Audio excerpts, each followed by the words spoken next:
Here we go. Jhon Victor is on his way to Forest. Welcome to your Forest transfer news.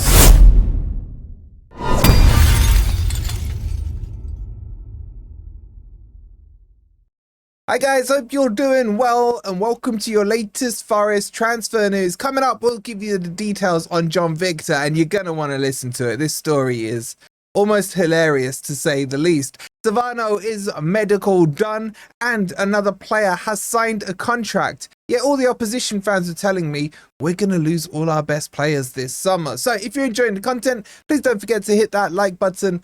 Make sure you're subscribed as well if you are new. And shout out to all of you guys who are going crazy in the merch store. Go check it out. There's new Chris Wood shirts there, new Forest shirts there as well. Everything your heart desires. And the legend Brian Clough. I hope anybody's not stupid enough to write us off, because that's what they've done all summer. Forest are getting relegated. Look at our squad now. Look at our squad now. Check out the merch store, scan the QR code, or click on the link that's pinned in the comments. All right, let's kick this off with the here we go from Jhon Victor. This came via Romano, who said Forest have an agreement with Jhon Victor from Botafogo. Yes, I can hear the Crystal Palace fans now. John Texter and Marinakis doing business again. Apparently that's illegal these days. But the story doesn't really start here. Now, before I get into the story, I really like this keeper. I think I've been talking about him for a while, and then his performances for me in the Club World Cup were outstanding for Botafogo. And apparently, he's become public enemy #1 with the Botafogo fans. I was speaking to Pedro earlier about it, and he's like, bro, the fans have turned on him. Sounds familiar? Remember Miguel last summer doing the same thing with Cunha? And now we're disrupting bare goalkeepers in the Brazilian league. But the story here is fascinating because West Ham agreed a deal about a month ago. I think it's the start of August for Jhon Victor to go to West Ham. It was for 10 million euros. And then that got here we go by Romano and everything. In fact, Jhon Victor got on the plane to England. While that was happening, West Ham went and signed Matz Sels, whatever his name is, from Leicester.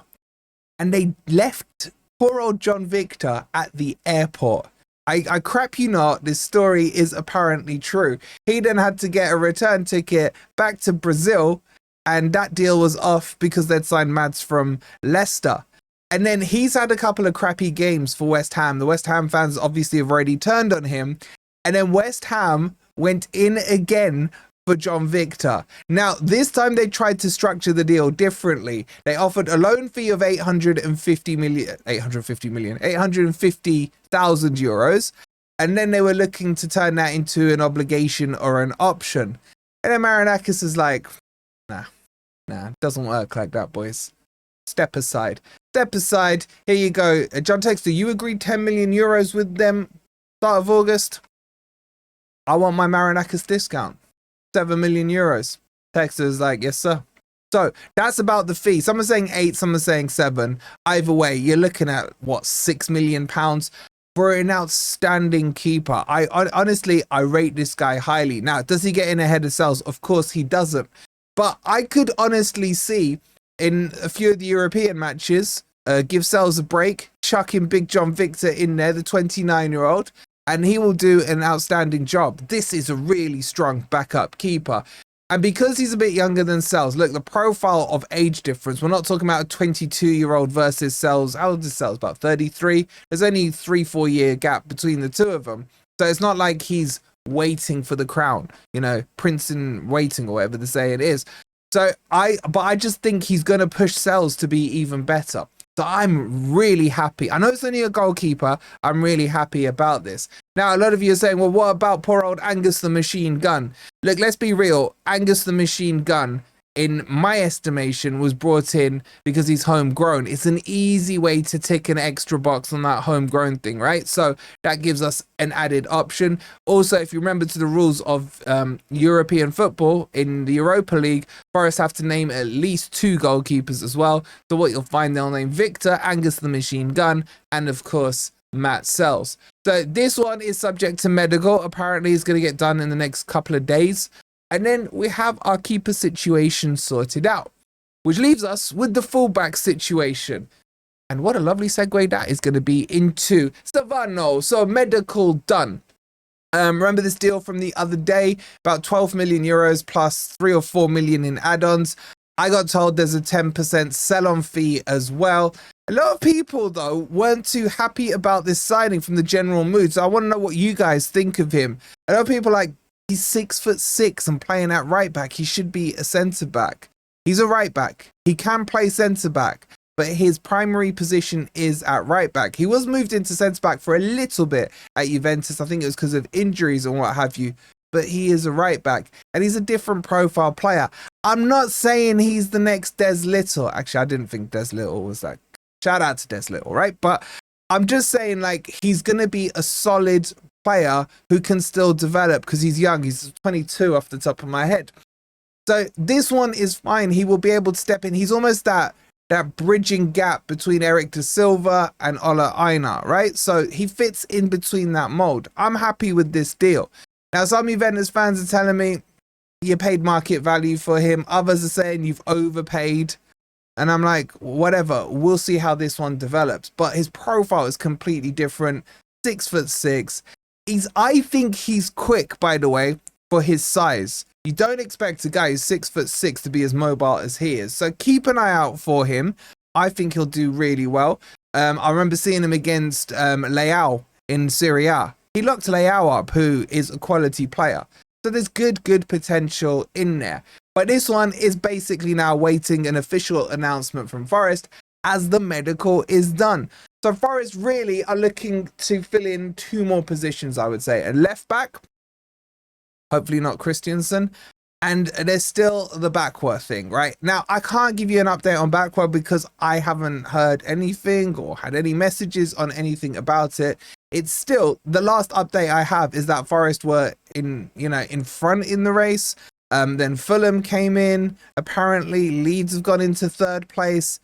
It's not a 100-meter sprint, this one. It's a marathon. I still think Forest will weigh up the options and decide whether or not they think they need another winger. I think they get him even if they don't think they need a winger. He's that good, okay? But as soon as there's a development on that, I will let you know. And then some more good news. Callum Hudson-Odoi has put pen to paper on a new deal at Forest. Now, this started it's probably been in talks for ages. But if you remember, about a month ago, Hudson-Odoi or his representatives went out to Greece to have a further discussion. That didn't get finalized there. But now there are reports to suggest that Hudson-Odoi has put pen to paper on a new deal with Forest. I don't know what the length of it is yet. And as soon as we've got the kind of full ins and outs of it, of course, we will fill you in. But this just underlines my point that I said at the start of the video. Everyone told me that, well, outside of our family, right? Everyone told me Forest are going to lose their best players. Murillo's going to go. Milenkovic. Elanga went. I'll give you that one, right? But Hudson-Odoi, Morgan Gibbs-White, Ola Aina, Sels, all these players signing new contracts, committing to the cause, because as Marinakis said, at the end of the day, we always win. So signing new contracts in itself is like signing a new player once you've tied them down. And the reason Hudson-Odoi's one was so important was because he was going into the last year of his contract, which would have meant in January he could have spoken to clubs under the Bosman ruling and we would have lost him for nothing. Now remember, there still is a sell-on clause with Chelsea with him. It's quite a high percentage. People saying I'm hearing from 20 as high as 45-50%. So him signing doesn't impact that as far as I know, but it's another one down, another one sorted out. So that's your transfer news, guys. The squad is nearly complete. 2 more players, I would say, and we are done and dusted and ready to really attack the Premier League, the Europa League, the League Cup, and the FA Cup. Get your thoughts in on all of that. I'll be back in a little bit with a preview for the West Ham game. I'll give you my predicted team. We'll talk through the tactics. We'll talk through West Ham. Am I worried about it? A little bit. But this game always gets me worried, and I don't know why. Make sure you've hit the like button. Make sure you've subscribed. We'll see you later on the next video. Come on, you Reds.